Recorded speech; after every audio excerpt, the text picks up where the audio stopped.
waaqa sagaltama gadaa, waaqa salgan booranaa, waaqa ciiccoo gurraatti, waaqa gurraacha garaa garbaalee immoo garaa tadiidhaan galateeffadha duraan dursa.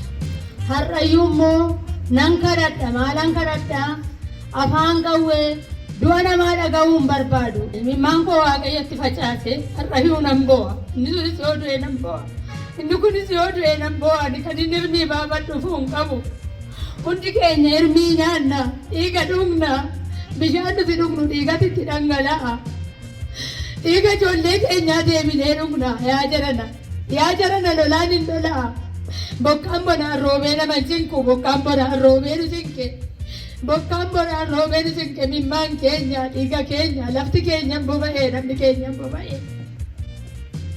Ammayyuu warri galee, anammayyuu warra bakkee jiruuf an bo'a. Warra bakkee jirutti an bo'a. Marrimaan koo jikseen bo'a. Ilaa harmanootise waaqatti qabeen bo'a. Garaa nuu laafa.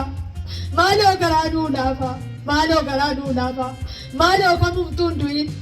Ilmaan haadha tokkooti.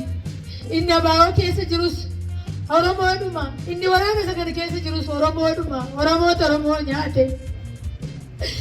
Aduun keenya mureessa. Aduun keenya mure katabee rabbi nutti araaramu. Allafaa ka'ee waaqayyoon araara kadhatta. Lafaa kaa araarnaa jedha. Araar yaa waaqa araara naa dhaqi. Araar yaa waaqa araara naa dhaqi. Umbaa araara naa godhi. Araar yaa waaqa mootummaa jootteegi. Araar yaa waaqa dachee keegi. Ilmoo keegi. Araar yaa waaqa dhiiga dhuguu sana nurraa bageessi nurraa balleessi. Maaloo nuu dachaas ilmaan keenya. Iskoo. Ameen. Araar yaa waaqa nutti araarami. Ani beekee sin kadhuu gadaa koo kana guddaatti naa dhaga'i.